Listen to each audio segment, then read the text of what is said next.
So we continue with the last talk of this conference.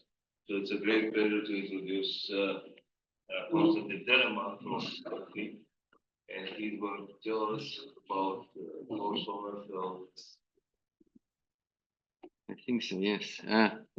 Yes, so let's first thank the organizers for putting together this wonderful conference. I think way above and beyond what one expects from an ordinary meeting, but of course it's not an ordinary meeting.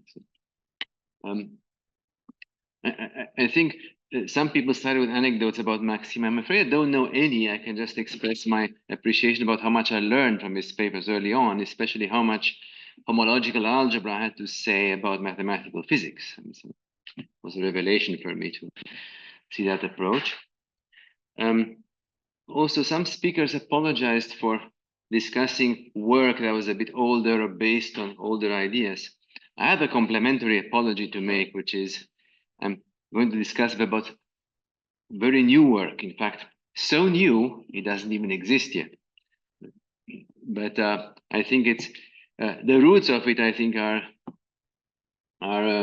somewhat old. And I think it's a helpful way to put together things that we've tried to make sense of for some time. So what's the question really about? So some 15 years ago, Kapustin-Rozansky-Salina paper proposed that any holomorphic symplectic manifold should give rise to a linear two category. And that two category is meant to classify the topological boundary conditions for the Rozansky-Witten three-dimensional TQFT of X. And the reason I got interested in that is because it is relevant to mirror symmetry, to three-dimensional mirror symmetry, which one of the base cases says that this Kapustin-Rozansky-Salina two category of a Toda space integrable system associated to a Langlands dual group GC is meant to be the category of two-dimensional TQFTs with gauge symmetry with group G. And, so on the right side, you have the boundary conditions for gauge theory in 3 dimensions. So that's a mirror symmetry there. Now, one side of it is amenable to math definitions. You have to work a bit hard to get it right, but I mean, we know the kind of thing that go in. But this side, and the arrow is disappeared for some reason, only has partial definitions today. Either special case of manifolds like cotangent bundles or special objects inside. At some point, I proposed a definition for integrable systems, which would have been good enough for the case at hand. Is there a pointer here? It better be good enough for this case, but it was missing some of the features. Didn't have all the wish list that the KRS category of a symplectic manifold should satisfy. So for a bit more background, in the 1990s, Rozansky and Witten defined variants of certain three manifolds, and they are expected to come from a three-dimensional TQFT, at least when the manifold is compact. I actually don't know completely the status of this, what is actually proved, what is only partially proved. So the TQFT may only be partially defining, not for all possible manifolds. It's meant to be one way to understand it by analogy. It's a space analog for the Reshetikhin-Duraev TQFT that goes to the quantum group. So the analogy is on the Rozansky-Witten side, the input is a holomorphic symplectic manifold. On the Chern-Simons side, the manifold, if you like, is a stack BG, right? So coherent sheaves on that are representations of G, but it's a deformation class which plays a role of the symplectic form in H4 of PG with Z coefficient. It becomes Q of the quantum group, semi-simplified. So this is the Brady tensor category, which generates by categorical operations the Chern-Simons theory in 3 dimensions. On the left side, there's a Brady tensor derived category of coherent sheaves. So in other words, symmetric structure on the derived category of coherent sheaves can be deformed by a symplectic form to a braiding. It was nicely explained by Kapranov, but I think we can explain much better now thanks to the formality theorem of Maxim. But anyway, it exists. Maybe I can say one word about how you get something like this, right? Because this is like a quadratic form on the Lie algebra. If you have a bit of experience, you know how quadratic forms lead to a braiding on an abelian group. Now here, if you take vector bundles, you don't see things very easily. But if you take, for example, skyscraper sheaf, and you take its X, its homewood itself, so it's X algebra, that's an exterior vector space of functions on an odd vector space, and the symplectic form is a quadratic form on the odd vector space, and that gives a braiding. So that's the analogy, some kind of a shift in this correspondence. For a surface of genus G on this side, we assign the cohomology with coefficients in tensor powers of the exterior algebra. On the Chern-Simon side, you have Berlinde spaces, and then you have invariants for closed free manifolds. And there's a big difference when you're studying the topological boundary conditions, because usually there are none on the Chern-Simon side. There are some pretty hard no-go theorems here. Whereas here, on the holomorphic symplectic side, there's this proposal for a very large class of boundary conditions. Now, related to that is the Koborism hypothesis, which suggests that any reasonable TQFT should be generated by a single object, a single piece of structure, and an object has to live in a symmetric monoidal 3 category. And for example, the Drinfeld center of that object, which is the endomorphism of the identity, and it's always a braided tensor category, that should be what's associated to the circle. Here. If you're lucky, then this object X could be exactly a 2 category of boundary conditions for T. This obviously doesn't work on the Chern-Simon side because there usually are no boundary conditions. Nevertheless, one can invite some objects whose Drinfeld centers are the semi-simplified quantum groups, but they don't come from some physically describable boundary, topological boundary condition. But on the symplectic side, there are so many objects in the 2 category that it's plausible that in fact this could work. This would actually generate a 2D TQFT by categorical operations. Okay, so here's a cartoon summary of the proposal of KRS. So the objects, I said, should be holomorphic Lagrangians in X, together with flat bundles of categories. They were a bit ambiguous about whether the bundles should be flat and the categories should be Calabi-Yau, which of course has strong restrictions. They would represent bundles of 2-dimensional TQFTs. Well, how now the 2 category has 1 morphism and 2 morphisms. I'll just stop at the 1 morphism. So that's interesting enough already. So you have a Lagrangian with a sheaf of categories and another Lagrangian with another sheaf of categories. Here's how we compute the home. In the neighborhood of L, right, L prime has a graph of a differential of a function, holomorphic function. And treat that as a superpotential. And now to compute this home, you take the home inside OL module categories between F and the projected category F prime, but twisted by a superpotential W. So in particular, most obviously, when this is just the derived category of coherent sheaves on L or L prime, you're saying it's a matrix factorization category of L for superpotential W. So this is, I could write that down. This is MF of L with superpotential W if F is O modules, so OL modules, and F prime is OL prime modules. So this is a true local calculation if you're in a space that is not Stein. There's the Dolbeault homology. This has to be deformed a bit, and they did some calculations of what deformation types are involved. And I think that part from memory, that part of the story seemed fairly consistent. Now, there's a strengthening of what I just wrote here about the 1 morphism, which is that the localization near the Lagrangian should be equivalent to the OL linear, to the 2 category of linear sheaves of DG categories on L. So sheaves with a central action of the structure sheaf. So that actually would, if you're careful about what you're saying, this would imply the top calculation. Now, one key point that comes up fairly quickly is that I talked about differential grade. The grading has to be mod 2, not integral. If you insist on making it integral, the story becomes uninteresting. We'll see why, essentially because the symplectic, or less interesting, symplectic form has to be graded, it has to have degree 2, and then you have conical directions where homological algebra lets you compute what you want. So as far as I know, there's no complete execution of this proposal to date. So it's known for cotangent bundles and conical Lagrangians, work of Arinkin, which I think is not written. There's an actual partial definition of an integrable system that I proposed, also not written. So next I think I'm proposing something which might lead to a complete definition, but as I said, this is a proposal today. All right.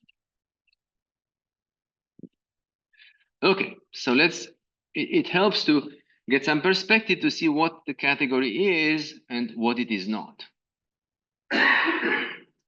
And the category level is so high, it gets confusing. So let's go 2 floors down in category level. That's because 1 floor down turns out to be uninteresting. It works, but it's not interesting. So 2 categories become vector spaces, in this case, differential grade, complexes. 1 category becomes complex, or actually real numbers. And 0 categories, which would have been vector space or complexes, here become turtles or true false. That's all you can say. It's below numbers. It's all turtles down from here. All right, so you can actually do differential calculus in a higher categorical thing. So let's go to the elevator. It looks down, but actually this is up. Sorry, I wrote the table wrong. So let's look at numbers first. What's a bundle of numbers? It's a function. What's a connection on a function? There's nothing to specify. Maybe you could say it's a condition of differentiability, but then again, there are distributions, so maybe not. What's a curvature of the connection? Well, the derivative. And what's a Bianchi identity? D squared f is 0. We got that right. Okay, let's look at the complex of vector spaces. So a bundle is a differential grade vector space, or a bundle of complexes. A connection now has a regular connection part plus a 1 form with values in and something is wrong. In a 0 form with values in and 1. That's what's wrong. Sorry.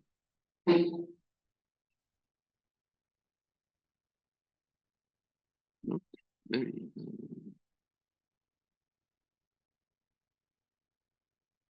Right. A 0 form with values in and 1, if you like, a vertical part of the connection. And its curvature, the square of that, and it has a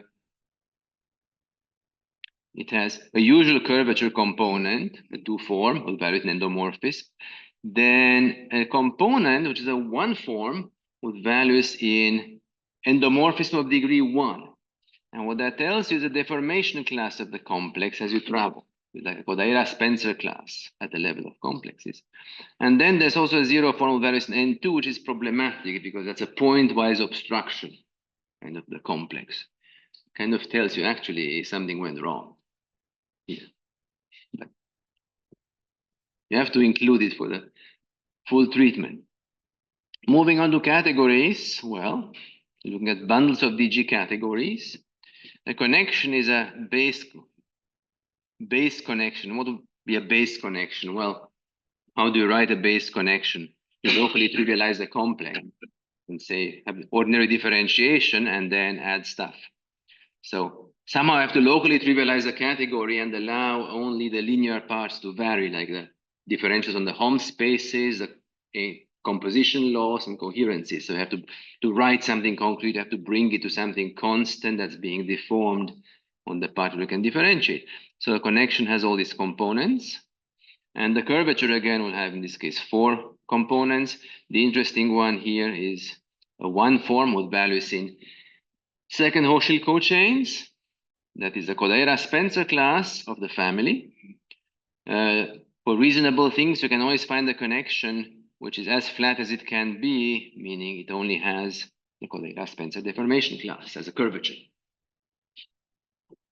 I found this very confusing because you have a 1 form, so it looks like this should be a connection, but no, it's a curvature. Anyway, I can continue bundles of two categories. I want to write this down because an example here would be a symplectic form of degree 2. Well, because the total degree has to be 4, as you see.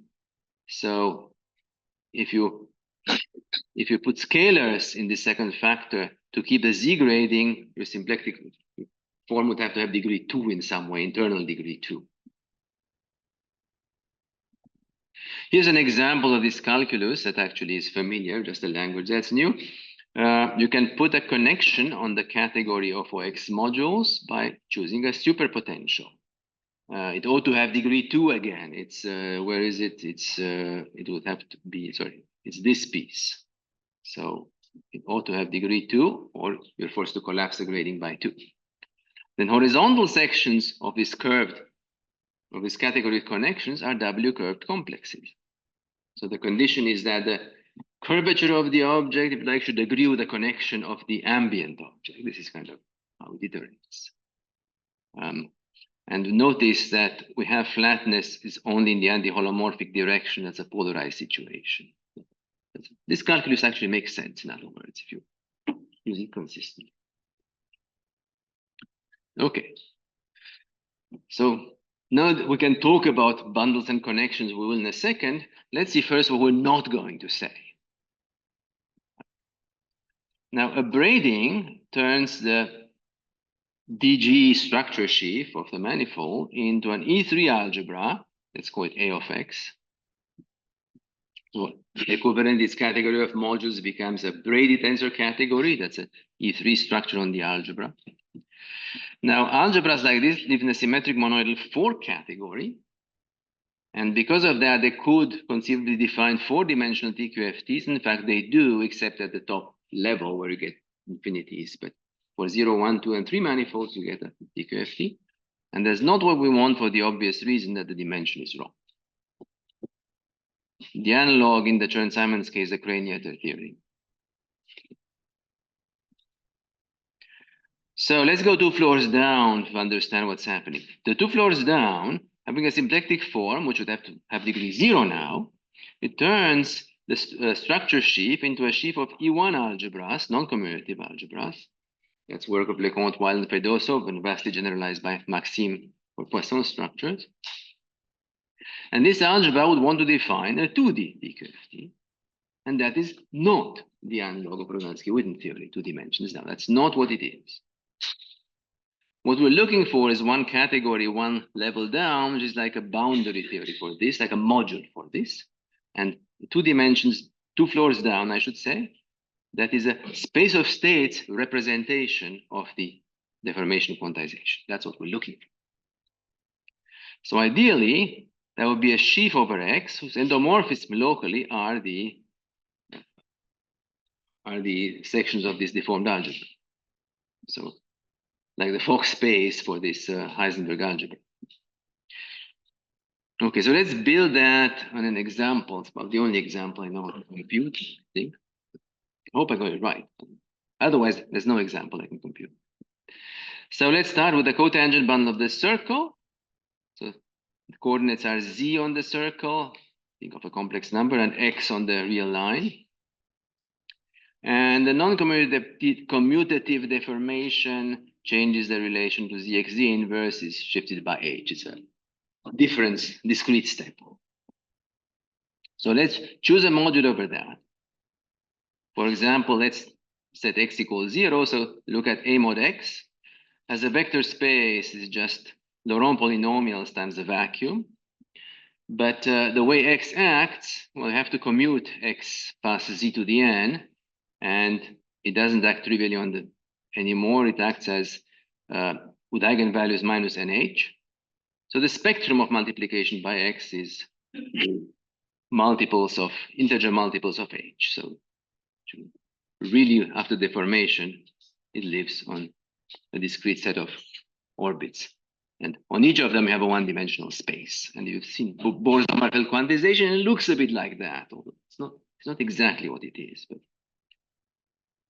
okay, so now let's try something else. Let's try H1 perp, where I'm taking modding out by the ideal z equals 1 instead. That becomes C of X as a vector space. And obviously, it's not an isomorphic representation because the spectrum of X is continuous on this. But that's only because we made a mistake. The mistake was committing to a Lagrangian. So what happens if you move the Lagrangian, like vary the value of X?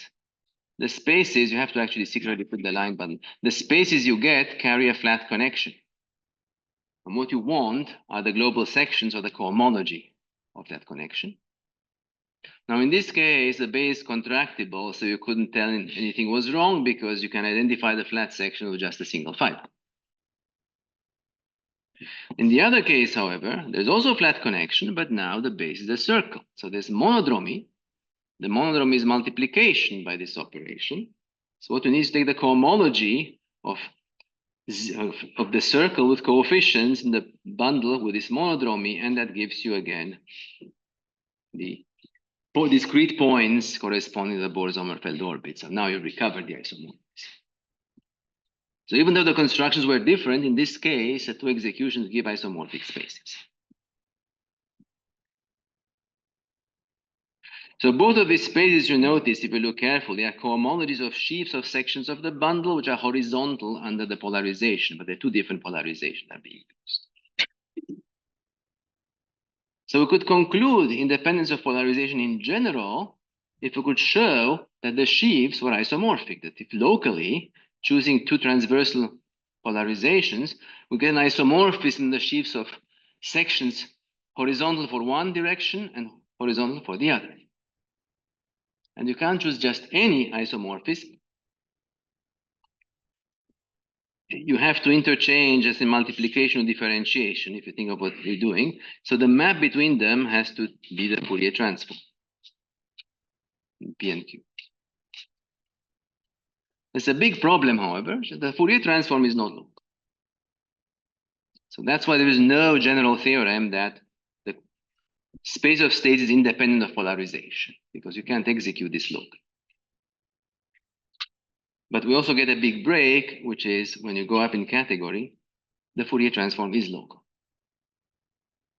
And this is known, if you one-step categorification, that's something known in algebra as causal duality between modules of a symmetric algebra and exterior algebra.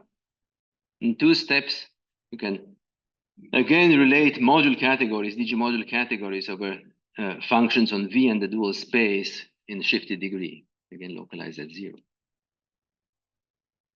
So that should result in a theorem of polarization independence for the two category proposed by Kapustin-Rozansky-Salina. I don't claim I've checked all the conditions needed for that, but that's a path to a proof. So let's summarize what we know is true. Well, so first of all, the symplectic form on X, what we want from that is not the deformation quantization at E3 algebra, but we want a bundle of two categories with connection with curvature omega. In omega 2, tensor HH0, it should have been HH2. So you have to collapse the degree, or omega has to have degree 2. Another way of saying the connection is that for two vector fields, I mean the usual formula that computes the curvature, here it computes now a function. Of course, you apply omega to the two vector fields. And that function you read as a superpotential, which deforms the category of OX modules, which was the identity on this fiber of the category. So it's an endomorphism, infinitesimal endomorphism of the fiber. So it really is a curvature. And of course, we can trivialize this along the leaves of a Lagrangian foliation simply because the curvature vanishes in those directions. All right, the key conjecture to define the KRS category is that the sheaf of sections of this bundle that are horizontal along the leaves is independent of the foliation. The idea of proof, use the Fourier transform to prove it formally near any point, and then follow Fedosov's method and build a flat connection on the formal germs of categories. Of course, there are consistency checks. Okay. Now, here's what's a little difficult when explaining what are objects in the category. Namely, the stalk or fiber at a point makes no sense as a category. You like to say the sheaf of two categories and the objects are categories. Well, you can't say that. In a similar way, if you have a line bundle, the sections of a line bundle do not have numerical values at a point. So you can't ask what's a numerical value of a section of a line bundle over a point. There isn't one. You have to trivialize the line bundle locally, and you can't because it's curved. So the best you can do is choose first the Lagrangian foliation and the cross section. And then you're trivializing this, looking at horizontal sections along the leaves of the foliation and reading them along the cross section. So you're using this foliation to scan and using this to read the answer. And that's the same as a structure identifying a neighborhood of L with a cotangent bundle, this information locally. And what you read will depend on this. So the same object in the KRS2 category scanned by two different pictures will give different answers as categories. There will be a category you can, no, a module category on L, and that will change if you change this foliation.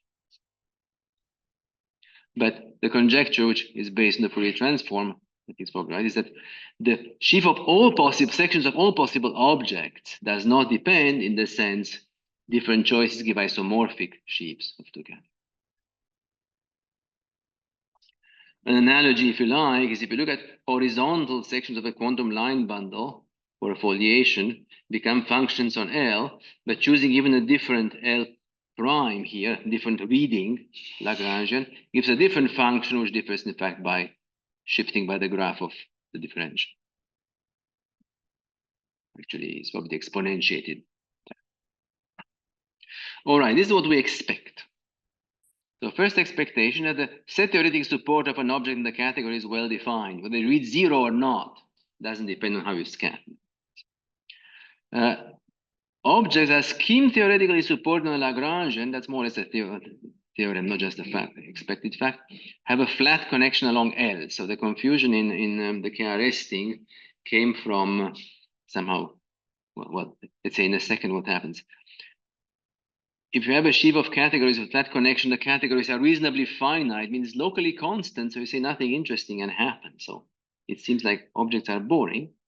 But what happens if you try to put an interesting family of categories of L that will spread out over a neighborhood of L? It will not be scheme theoretically supported on L.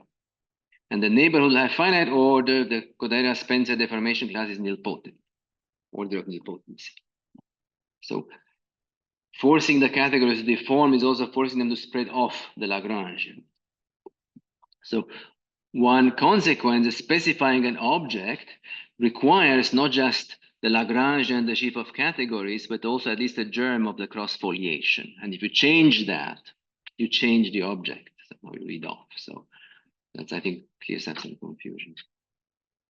And objects are equivariant, are always equivariant under the Hamiltonian flows that don't move their support. So if you have a Hamiltonian flow which say curves this, but doesn't curve them enough to, or doesn't curve them in a neighborhood of L where the object is supported, then the object doesn't change, meaning the action of the flows lifts. Of course, if the neighborhood is a zeroth neighborhood, that just tells you that the object has a flat connection along L. All right, so I think this is a nice story, but I better ground it on something firm. So I have to go 2 floors down. And 2 floors down, we have something we call tropical geometric quantization. And what the tropical thing does, it makes the Fourier transform local, it becomes a Legendre transform. So now we have a well-defined sheaf of tropical states with the action of the Hamiltonian flows from the manifold, and they are namely Lagrangians with horizontal unit norm sections of the quantum line bundle. Actually, on the log of that section times I think. So that's a point of view due to Maslov, maybe even before the term tropical was attached to this story. It called dequantization or idempotentization or some other not so good word. Here's a dictionary very quickly. So in the usual world, we have, say, the real numbers with addition and multiplication. In the tropical world, we have R union minus infinity, instead of addition, you take the max operation, and instead of multiplication, you have addition. It's a semi-ring. In the usual world, we would look, when quantizing, we'll be looking at sections of the line bundle. So this should have been a script L. I think the line bundle. In the tropical world, we have I log of unit norms of sections, and the Z ambiguity is correct actually, but I won't explain that. 2 pi Z, I guess. It was wrong. It's 2 pi Z, not Z. All right. The integral in the usual world becomes the sup of a function, because that's what addition is. Addition is the maximum always. The Fourier transform becomes the transformation which takes a function f to a function ascending y to sup of f of x minus xy. That's a Legendre transform as advertised. The quantum mechanical path integral, well, integration is looking at the maximum of I times that, so the minimum of the action, the path, so it becomes a least action principle. So quantum mechanics goes back to classical mechanics, something like this. A function on L, function f on the Lagrangian. If you choose a Lagrangian, the function, you hope you have a state in the quantum space of states, except as we saw, it doesn't quite work. It becomes the graph of df, which is a Lagrangian inside the manifold, where e to the if is a constant section of the line bundle. It becomes a Lagrangian together with a constant section of unit norm of the line. And the change of polarization between, say, if you change coordinates from vertical to horizontal, this becomes a Legendre transform function. And I'd like to say, but that's only, I think, a moral statement, that the KRS2 category is simply homological algebra grafted on top of this tropical quantization. So while I can't put that into a proof, it certainly is true a tropical quantization can guide calculations and fix errors in the KRS category. So even categories with nilpotent support in a Lagrangian have a tropical analog, as you want to think of it as infinitesimal displacements of a Lagrangian or distributional sections of L of a Lagrangian. So you can think of this maybe as a delta function. Well, you can allow normal derivatives. And if you look at that, the check that tells you on the right track is that if you look at distributional section on the nth neighborhood, which are invariant in Hamiltonians, form an n+1 dimensional space. You can get more and more as extended neighborhood. And that was dimension 2, I think. Dmax is 2.